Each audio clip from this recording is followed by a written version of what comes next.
Buenas noches y de nuevo bienvenidos un domingo más a este espacio que realizamos en colaboración con la Fundación Pablo VI. Vivimos días inciertos que piden claridad, días duros y para muchos aciagos que demandan bondad, días de confusión que reclaman verdad. Con estas palabras, Su Majestad el Rey Felipe VI terminaba su discurso en el Paraninfo de la Universidad de Alcalá de Henares, donde se ha entregado el premio Cervantes al escritor Álvaro Pombo. Y citando al propio Cervantes, ha concluido que lo que caracteriza la moral del caballero andante es desfacer entuertos, la lucha por la justicia y la ayuda al débil. Pues de la bondad y la maldad en las sociedades y en particular en el género literario, tenemos el placer esta noche de conversar con el escritor Lorenzo Silva, que ha publicado su última novela Las fuerzas contrarias. Pero esta semana ha estado dominada por un acontecimiento histórico.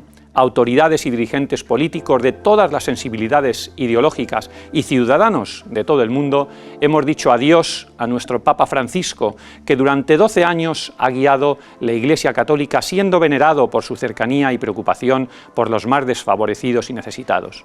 Una preocupación que es la base del Evangelio y que está en la doctrina social de la Iglesia. Hablaremos de ello con José Manuel Aparicio, profesor de la Universidad Pontificia de Comillas. Comienza la gran pregunta.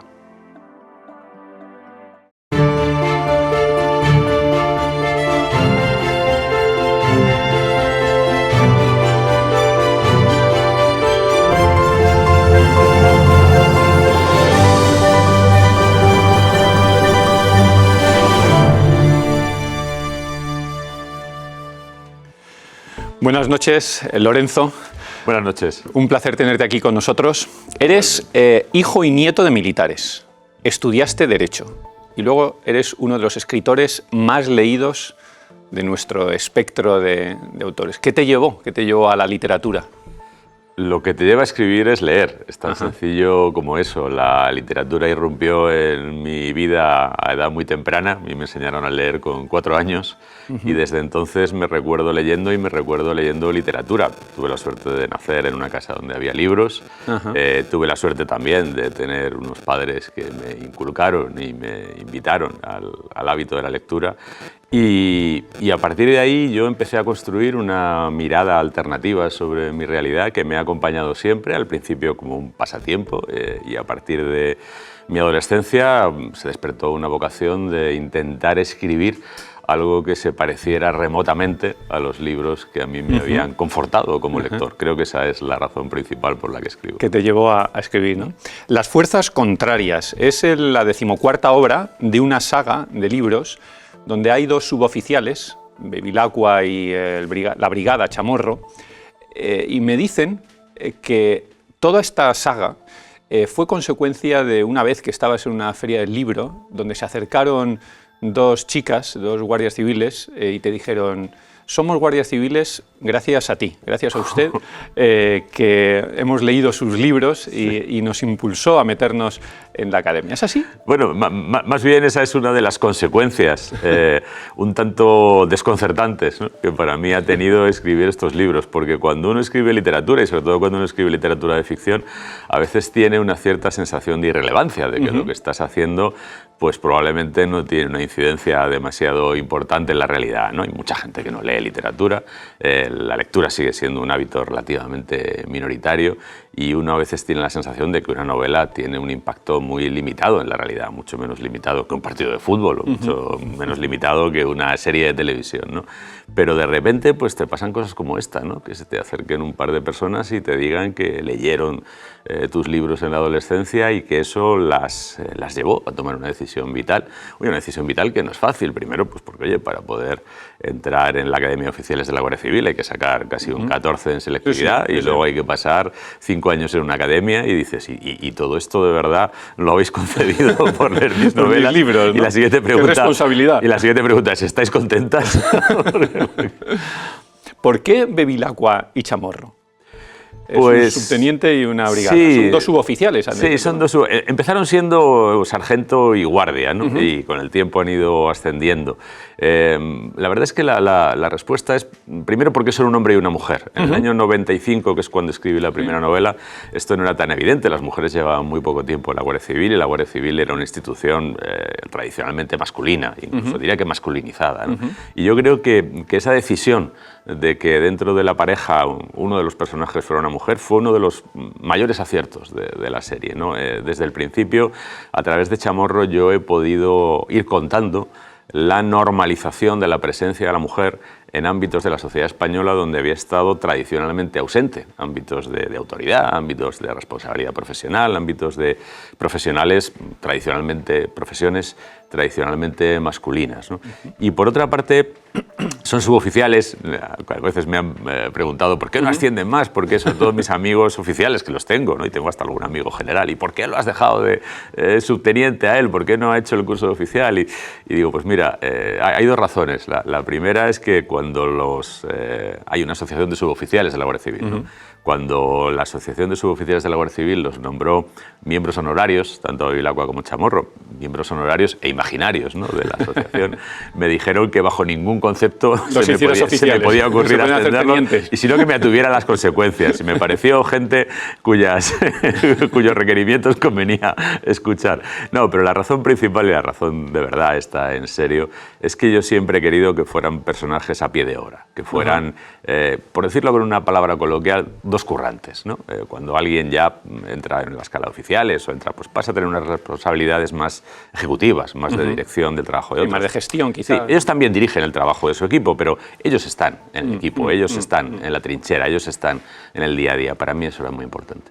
Las fuerzas contrarias, entrando, ¿de qué trata las fuerzas contrarias? Pues la primera pregunta que quizás se hará el lector es a qué fuerzas alude ¿Y a qué el fuerzas, título? efectivamente? Sí, y bueno, el título es una cita de un verso de una canción de Franco Battiato, muy conocida, L'ombra de la luce, la sombra de la luz en español, que es una canción peculiar dentro del repertorio de Battiato porque, entre otras cosas, es una oración.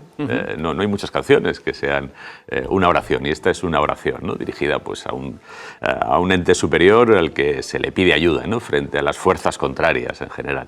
¿Y cuáles son las fuerzas contrarias de esta historia? En cualquier investigación criminal hay una muy evidente, ¿no?, que es el propio criminal, o el crimen, o la acción humana que hay detrás de la conducta criminal.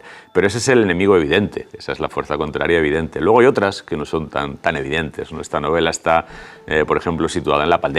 En la pandemia irrumpió una fuerza enormemente contraria a la vida humana, que era una enfermedad infecciosa, además bastante letal, o bastante más letal de lo ordinario, ¿no?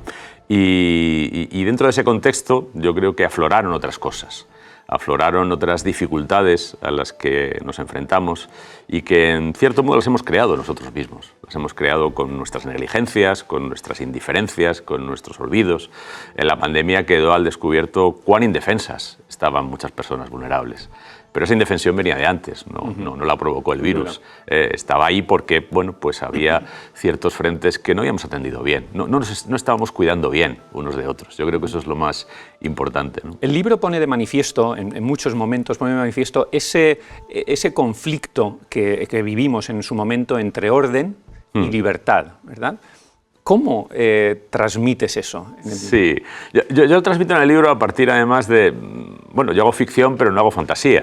Siempre me inspiro mucho en la realidad y estoy muy apegado a experiencias reales de personas de carne y hueso para luego crear a mis personajes, ¿no? Y yo, por ejemplo, hablaba en aquellos días con amigos que tengo, no solo en la Guardia Civil, también en otros cuerpos policiales, ¿no?, que tenían que, por un lado, hacer efectivo el estado de alarma con un montón de restricciones para las libertades y los derechos individuales, y que, por otra parte, también eran ciudadanos. Es decir, también cuando se movían, y esto les pasa a los personajes, pues de vez en cuando les preguntaba a alguien uniformado dónde iban y les pedían que se identificaran, ¿no? Y ahí quien vivió la pandemia desde esa posición, pues la vivió en esa paradoja, ¿no?, de, por un lado, tener que velar porque los conciudadanos no se saltaran las restricciones y, por otra parte, responder de cómo ellos se las estaban saltando o no, ¿no? Y creo que desde esa posición, y es lo que he intentado trasladar a la novela, se percibía con más precisión, a lo mejor, cuál era el conflicto que estaba ahí, ¿no? Porque, al final, creo que es evidente que hubo que confinar a la población. perdimos a 120.000 personas. Si no hubiéramos confinado a la población madrileña, por ejemplo, en marzo del 2020, no sé lo que habría llegado a pasar en Madrid. Hubo días que llegaron a fallecer 500 personas. Si no hubiéramos hecho eso, con el grado de transmisión y diseminación que ya había, a lo mejor habríamos llegado a situaciones prácticamente apocalípticas, ¿no? Pero por otra parte, también a la hora de imponer una restricción hay que ser racional, ¿no? También en el propio desarrollo del estado de alarma, pues se vio, no sé, por ejemplo, hay una cosa que cuentan, parece anecdótico, pero no, esto lo viví yo porque yo estaba cerca, ¿no?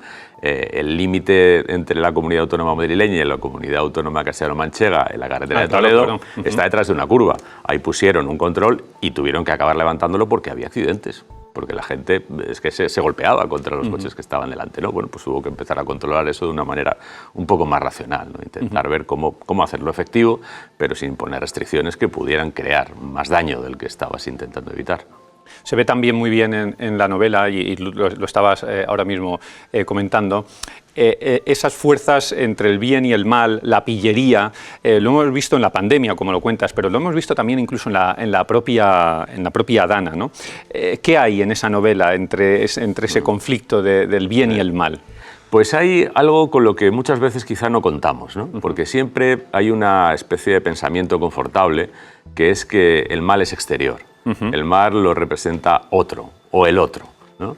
Y no somos conscientes de que una porción significativa del mal, y probablemente la porción más peligrosa del mal, está dentro de nosotros mismos. Es decir, por ejemplo, lo puedo ilustrar con un ejemplo de la propia novela, ¿no? Bevilacqua y Chamorro, no solo en esta novela, en otras también se dan cuenta de que, más allá de las dificultades que les oponen los delincuentes, tienen que bregar con las dificultades que les opone el propio sistema para el que trabajan. La legislación que aplican, que es imperfecta. La administración de justicia para la que trabajan, que en muchos casos vive en un estado de precariedad, de falta de medios, de falta de recursos, de procedimientos inadecuados. El comportamiento de algunos ciudadanos. A veces ellos van a recabar información, por ejemplo, aquí van a recabar información de una gran compañía multinacional que tiene la información de miles y miles de personas, información con la que trafica, información que rentabiliza, información que... Y sin embargo, a quien viene a pedírsela en nombre de la justicia para intentar resolver un delito grave, pues le dan largas y les arrastran los pies. Es decir, que muchas veces esas fuerzas contrarias no las representan los otros, no las representa el enemigo, no las representa el adversario, las representamos nosotros mismos. Cuando surgen estos fenómenos, como la pandemia, o como decía antes también la Dana, aparecen esos momentos de solidaridad, ¿no? de grandes números de voluntarios, pero luego todo esto se nos va olvidando. ¿Qué hemos aprendido? Esa es una pregunta que me he hecho mucho mientras estaba escribiendo el libro. Me la vengo haciendo a lo largo del mes y medio que lleva el libro en la calle y me la vienen haciendo. Y yo he llegado a una respuesta que no sé si es muy brillante, seguramente no, pero es la que se me ocurre, ¿no? Yo tengo la sensación de que los aprendizajes individuales superan en calidad y cantidad al aprendizaje colectivo. Creo que muchas personas, individualmente, a raíz de ese proceso, que fue también un proceso de reflexión, porque nos forzó a todos a recogernos en nuestros domicilios, con interioridad, con familias, ¿no? Creo que mucha gente ha hecho un examen existencial, y de ese examen existencial han salido decisiones que no sé si han mejorado a esas personas, pero sí creo que a lo mejor han racionalizado, ¿no? su actitud ante la propia existencia. Yo personalmente hice ese ejercicio y hay algunos aspectos en los que creo que he deshecho algunos errores y por lo menos he intentado mejorar algunas cosas. No sé si lo he conseguido del todo. Y lo veo en más gente, no me parece una cosa anecdótica o aislada, ¿no? Sin embargo, en términos de rebaño, en términos de hormiguero, parece que nos cuesta muchísimo aprender. Y parece que nos cuesta muchísimo aprender porque muy poco tiempo después ya estábamos cometiendo exactamente los mismos errores que cometíamos un mes antes de la pandemia, ¿no? Y esto además no es un fenómeno nuevo en la historia, ¿no? Si uno lee, yo lo hice durante el confinamiento, si uno lee el relato que nos han legado los autores clásicos de otras pestes de la antigüedad, ¿no? Está la peste de Atenas del siglo V a.C. que contó Tucídides, está la peste de Bizancio del siglo VI que contó Procopio. Los dos dicen lo mismo. Es decir, durante la mortandad, durante la calamidad, durante la adversidad, todo el mundo hizo propósitos de virtud.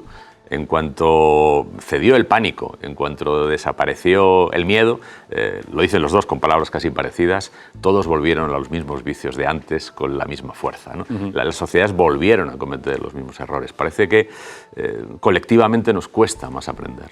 Y otra pregunta que también relacionada con esto es que siempre intentamos buscar un culpable. Sí. Vuelvo otra vez a los dos fenómenos que estamos teniendo en la conversación. La pandemia, que lo citas, vamos, que es el hilo de tu libro, las fuerzas contrarias, pero lo hemos visto también en la Dana. Siempre alguien es el culpable y hay fenómenos naturales que son los que son, ¿verdad? Y luego hay una cuestión, fíjate, siempre buscamos un culpable con ahínco, normalmente en el otro, y curiosamente las calamidades quedan huérfanas de responsables. Absolutamente. Nadie da un paso al frente para asumir una responsabilidad, que por cierto es un concepto mucho más útil en términos de gestión de asuntos comunes que la culpabilidad, ¿no? Y nadie aparece para asumir esa responsabilidad, ¿no? Y yo creo que nuestras sociedades tienen un déficit de responsabilidad que a veces resulta paradójico. Mira, yo hace unos años estuve en China y había habido unas inundaciones mucho más ligeras que la Dana. No sé si habían muerto 3 personas y desde luego no habían achatarrado 140.000 coches en los alrededores de Pekín, muchísimo menos que la Dana, ¿no? Y yo, bueno, pues tuve la oportunidad de escuchar una emisora del Partido Comunista Chino en inglés. Si hubiera sido en mandarín no habría entendido nada, y hablaban de esto, y los términos en los que se hablaba de esto eran, en nombre del Partido Comunista Chino, hemos fallado a nuestra población. Fíjate, ¿eh? Esto no puede volver a suceder. Tenemos que preparar planes de contingencia, hay que revisar la evacuación de aguas en las ciudades, era sobre todo alrededor de Pekín, que se habían inundado. O sea, había una asunción permanente de responsabilidad, un propósito de enmienda, pero además no un propósito de enmienda de vamos a ver si montamos un comité para ver, no, esto la próxima vez que llueva tiene que estar resuelto. Es intolerable que volvamos a fallar así a nuestra población. Oye, que te dé casi lecciones de responsabilidad un gobierno autoritario que no responde en términos democráticos, pues es un poco para que reflexionemos, ¿no? Cómo estamos gestionando nuestras sociedades democráticas. ¿Tratamos bien a nuestros servicios públicos? Utilizo 2 guardias civiles de la novela y ya lo extiendo a la Guardia Civil, a las fuerzas y cuerpos y ya en general a los servicios públicos. ¿Los tratamos bien? Pues yo creo que también tenemos una reflexión colectiva pendiente sobre el servicio público, porque el servicio público en España es muy heterogéneo. Y además, te diré una cosa que creo, si no la creyera no lo diría, y no lo diría con la firmeza con la que lo voy a decir. Tratamos peor a los servidores públicos que más se merecen nuestro respeto, a los servidores públicos que más se sacrifican, a los servidores públicos que más renuncian a sus propias vidas, a sus propios intereses, a veces a sus propias familias, para velar por la seguridad, los derechos, las libertades de todos. Y hay otros servidores públicos que a lo mejor no tienen ese grado de sacrificio, no tienen ese grado de abnegación, a los que no les pedimos cuentas de manera tan ácida como a veces se les pide a quien más se faja, a quien más está en la trinchera para llevarse los balazos, y a veces literalmente, no es una metáfora, a veces para llevarse los balazos literalmente y para acabar enterrados por sus familias.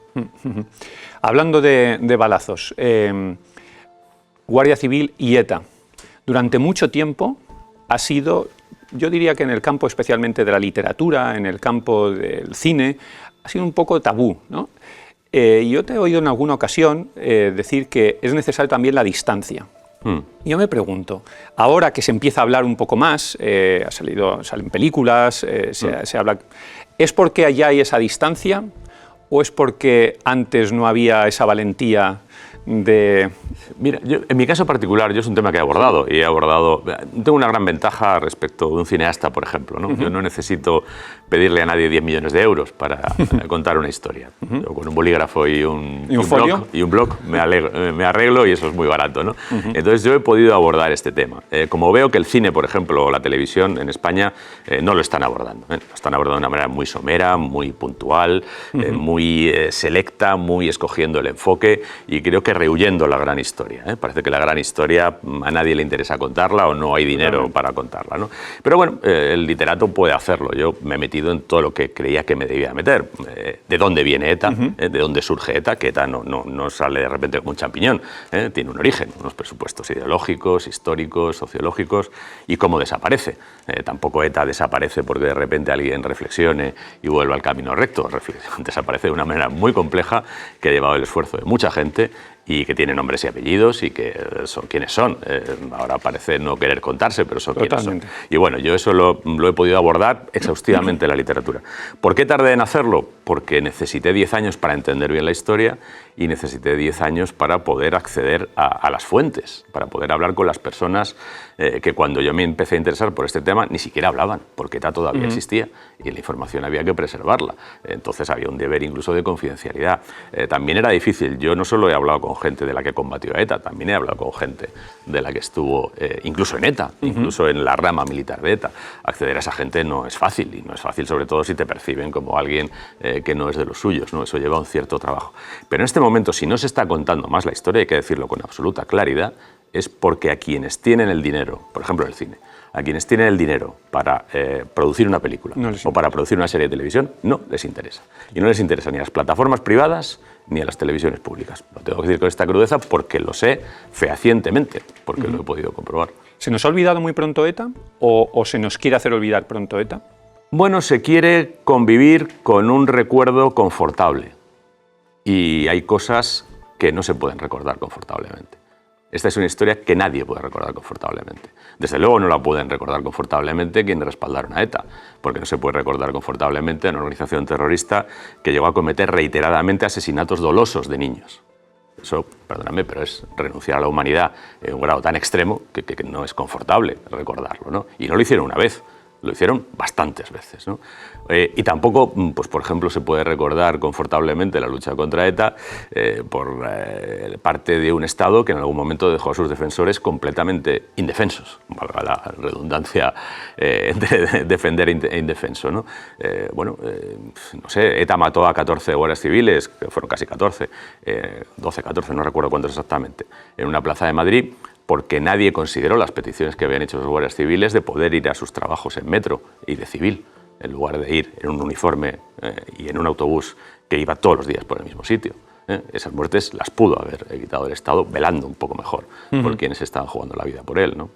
Y bueno, pues es que hay historias con las que no se puede estar cómodo. Y si solo vamos a contar las historias con las que estamos cómodos, pues más vale que no contemos nada. Desde luego, desde luego.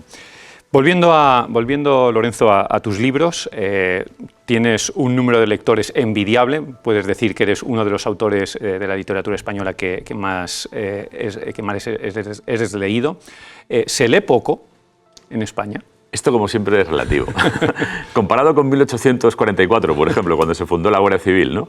Que uno de los problemas que tuvo el duque de Ahumada fue reclutar a gente que supiera leer y escribir las 4 reglas, que lo pidió desde 1844, ¿no? En la Guardia Civil nunca entró un analfabeto. Bueno, hubo un momento histórico en el que sí, después de la Guerra Civil, Franco, para reponer todos los guardias civiles que se habían quedado al lado de la República, metió algunos analfabetos. Pero el año 1844, no entró ningún analfabeto en la Guardia Civil. Eso era muy difícil porque 3/4 partes de la población española era analfabeta. Entonces, bueno, pues en ese momento, claro, había muchos menos lectores, ahora estamos muchísimo mejor. Pero ¿estamos como deberíamos estar con el grado de desarrollo, con educación universal, con una buena red bibliotecaria? Pues yo creo que no. En España aproximadamente, te digo un número muy gordo, ¿no? Pero lectores que lean al menos un libro al mes, es decir, 12 libros al año, hay que descender casi al 15% de la población. El 85% de la población lee menos de un libro al mes, lo que es, creo yo, leer poco. Pero es que prácticamente la mitad de la población no lee casi nada. En una población de un país desarrollado, con la alfabetización universal y con una buena red bibliotecaria, esos no son buenas cifras.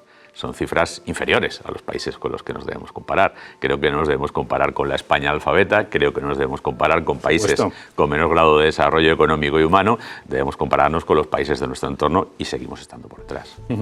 La literatura y la cultura, el amor por la palabra exacta, cada vez más en desuso, es también fuente de valores. Precisamente esta semana, en que hemos celebrado el Día del Libro, Su Majestad el Rey hablaba de esto en su discurso durante el Premio Cervantes, cuando destacaba la verdad, la claridad, la belleza y la esperanza que transmitía la literatura de Álvaro Pombo. Vamos a escucharlo.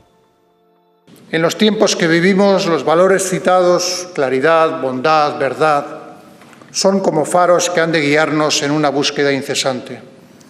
Vivimos días inciertos que piden claridad, días duros y para muchos aciagos que demandan bondad, días de confusión que reclaman verdad. Verdad, claridad, belleza, esperanza, ¿son valores en desuso, Lorenzo? O no, no son valores que prevalezcan en determinados ámbitos, como resulta bastante evidente, ¿no? Pero creo que son valores que para muchas personas continúan siendo una referencia, ¿no? Y yo creo que cualquier escritor, cualquier persona que en general se dedique a una profesión creativa, aparte de la necesidad de expresar o de proyectar su individualidad, que está ahí detrás, tiene también una cierta necesidad de aportar algo a sus semejantes, ¿no? Y en toda creación artística hay un acto, lo dice en un libro que se acaba de publicar recientemente Rafael Narbona, Elogio del amor. Sí, sí. En toda creación artística hay un acto de amor. Hay un acto de amor al arte y hay un acto de amor a los demás. Hay un acto de intentar ofrecer un consuelo, una esperanza a quien te lee. Incluso aunque el tema sobre el que escribes sea un tema aciago, sea un tema oscuro, ¿no? Yo creo que eso lo decía también uno de los autores quizá menos chispeantes y menos alegres del siglo pasado, que era Robert Musil, que decía que todo acto de escritura era un acto de optimismo, incluso aunque uno escribiera sobre algún asunto tenebroso, ¿no? Y creo que algo hay de eso, algo hay de intentar aportarle a tus semejantes algo que, que enriquezca e ilumine sus vidas. También en este acto escuchábamos a través de su colaborador, Mario Crespo, las palabras que nos ofrecía Álvaro Pombo. Vamos a escucharlo. Es muy posible que para alcanzar la grandeza en España, para superar la fragilidad, tengamos todos que llegar a la profundidad y a la pobreza. Ahí se desharán los encantamientos, ahí se romperá por fin el cristal, ahí se hará fuerte lo frágil y los héroes seguirán recorriendo el imperio de su palabra incesante. La fragilidad, la fragilidad, ¿no? Es una cuestión donde esta semana precisamente hemos visto dos personas que han querido mostrar su fragilidad. Álvaro Pombo en el ámbito de la literatura o el Papa Francisco cuando quiso salir a la plaza de San Pedro, ¿no? a despedirse prácticamente de todos sus fieles, ¿no?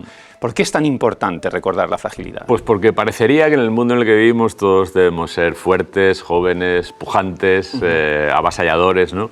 Y al final todos compartimos una condición humana que es frágil, que antes o después desembocará en la vulnerabilidad, antes o después necesitaremos que nos cuiden y para recibir ese cuidado también debemos aprender a cuidar a los demás, ¿no? Y eso es algo que está muy ausente del discurso. Mira, la protagonista de este libro, que para mí es la víctima, para mí siempre la protagonista de los libros de Bevilacqua, y él siempre lo siente así, es la víctima porque es la persona para la que trabaja, la persona a la que intenta ofrecerle una reparación, siempre insuficiente, ¿no? Y precaria, pero bueno, intentar hacerle justicia, se llama caridad. La gente cuando oye caridad piensa en, no sé, conmiseración, compasión, condescendencia. Caridad significa amor, y amor significa cuidar. Y caridad es una persona frágil, es una persona que muere, entre otras cosas, porque es frágil y quien decide quitarle la vida se aprovecha de su fragilidad para quitársela, ¿no? Lorenzo, hablar de caridad, de cuidado, de amor. Papa Francisco, que hemos tenido estos días, ayer fue objeto de fueron sus pompas fúnebres. ¿Qué opinas del Papa Francisco? ¿Qué valoración haces del Papa Francisco? Bueno, yo la verdad es que creo que ha sido un papa, primero que ha estado bastante tiempo, es decir, ha tenido tiempo para marcar una cierta impronta, ¿no? Y también hay unos aspectos desde el principio con los que yo simpatizo, no lo puedo encubrir, ¿no? Cuando él renunció a buena parte del boato, de la pompa, renunció a llevar nada dorado, llevaba unos zapatos negros normales, vivía en un apartamento normal. A mí la humildad me parece siempre un signo de sabiduría, porque la humildad denota que esa persona vuelve sus ojos hacia lo esencial, que jamás es el oropel. Eso lo tengo muy claro desde muy pequeño, ¿no?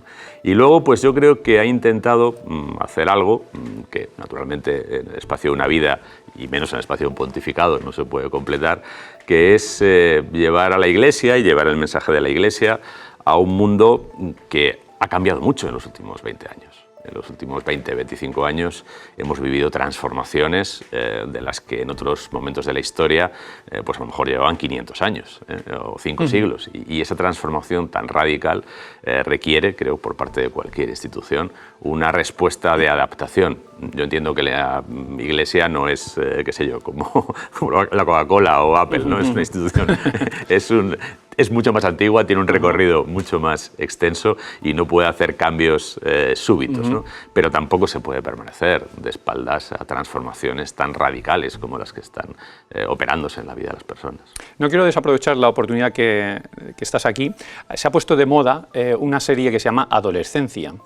Habla de los jóvenes, de ese perfil difícil de los jóvenes. ¿Qué opinión tienes? ¿De la serie? De la serie y de los jóvenes. De la serie tengo una opinión mezclada. Creo que tiene un capítulo brillantísimo, de lo más brillante que se ha hecho en televisión, que es el tercer capítulo. Es un capítulo además con solo 2 actores, en un espacio cerrado, donde el chaval, que es un chaval muy conflictivo, intenta seducir a la psicóloga forense que lo tiene que evaluar. Me parece que es brillantísimo en su escritura, en su puesta en escena, en todo.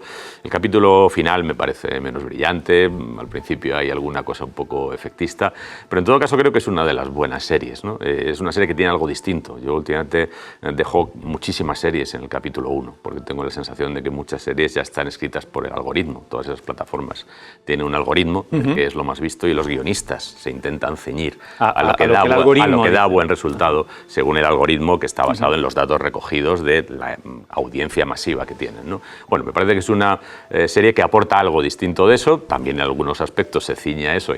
¿Pero refleja realmente nuestra adolescencia? Y yo creo que, a ver, quizá por la parte en la que responde el algoritmo, apuesta por un cierto tremendismo que puede ser un tanto exagerado. Yo, bueno, tengo 4 hijos, 3 veinteañeros y una de 12 años, que ya casi es preadolescente, ¿no? Y en los últimos 30 años he tenido mucho trato con adolescentes, porque entre otras cosas he escrito literatura para adolescentes y he ido por muchos centros de enseñanza, ¿no? Y yo me he encontrado de todo. Y